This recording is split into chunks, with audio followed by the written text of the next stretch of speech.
The remark was not meant for the public. It was delivered behind closed doors during a policy briefing meant to be routine. But what was said that afternoon would quietly ripple through offices, emails, and consciences. An American senator, confident in his authority, questioned the competence of Filipino professionals advising on a critical international program. He assumed agreement. What he did not anticipate was that the strongest resistance would come from his own staff. The senator, fictional but familiar in posture, had built his reputation on certainty. A veteran of Washington, he spoke with the assurance of someone accustomed to being deferred to during discussions on a joint technology and infrastructure initiative involving Southeast Asia. He leaned back and dismissed concerns raised by consultants from the Philippines. He framed it as pragmatism. Privately, he described Filipino expertise as inconsistent and overstated. Around the table sat aides, analysts, and policy specialists, most silent, trained to listen. The room absorbed the statement without immediate objection. But the discomfort was real. Several staff members had spent months working directly with Filipino engineers, economists, and planners. They had reviewed the data, exchanged late-night calls across time zones, and witnessed a level of precision that contradicted the senator's assumptions. The briefing ended without confrontation. Official notes were taken. Hands were shaken. But afterward, conversations changed tone. In hallways and quiet offices, staff members compared reactions. One legislative analyst, a former Fulbright scholar, remarked that the comment did not align with the performance reports they had been compiling. Another aide admitted the Filipino teams had outperformed several Western counterparts under tighter constraints. This was not about national pride alone. It was about accuracy.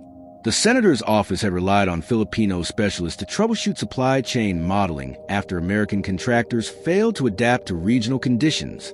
Those solutions had saved millions in projected losses. Yet none of that history was acknowledged in the briefing. The dismissal felt less analytical and more inherited. One staffer, junior but meticulous, revisited archive communications. She printed timelines, performance metrics, and peer evaluations. The pattern was clear. Filipino professionals had consistently delivered ahead of schedule, often correcting assumptions made in Washington. Their work had been cited in internal memos, quietly praised, then forgotten when narratives hardened around authority. The senator's skepticism soon found its way into a draft policy memo. The language was subtle but consequential. It recommended limiting Filipino involvement in upcoming phases of the program, citing capacity concerns. When the draft circulated internally, several staff members hesitated. This was no longer a private remark. It was becoming institutional position. The first response came carefully. An aide annotated the memo, attaching data tables without commentary. Another added references to prior successes. They did not accuse. They documented. When the senator reviewed the revisions, he paused. The material was thorough, but his stance remained unchanged. He attributed the results to oversight from senior partners. That assumption struck a nerve. One policy director, usually reserved, requested a closed-door meeting. She had worked in Manila years earlier and had seen Filipino teams operate without Western supervision. In the meeting, she spoke plainly. The competence being questioned was not hypothetical. It was measurable, documented, and repeatedly validated. The senator listened, but defensively. He argued optics, voter perception, and geopolitical leverage. He suggested that elevating Filipino expertise might dilute American leadership. The room fell quiet. The disagreement was no longer technical. It was ideological, between dominance and collaboration. What changed the dynamic was an unexpected development. A pilot phase of the project encountered a serious setback.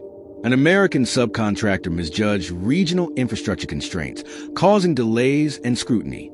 As pressure mounted, the same Filipino team previously sidelined was quietly asked to consult. Within days, they identified the flaw and stabilized the project. Internal reports credited the fix. Emails circulated, thanking the Filipino specialist by name. The contrast was stark. The competence question in theory had just resolved a real crisis.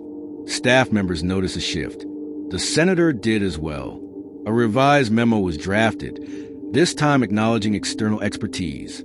It still avoided specifics. But inside the office, something had changed.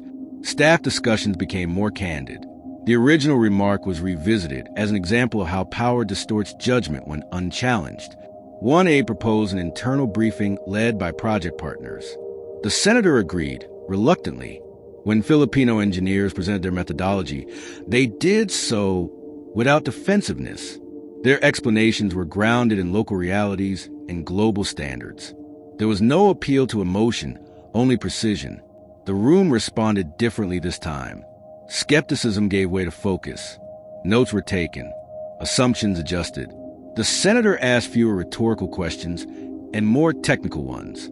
By the end, the imbalance was evident, not in authority, but in preparation.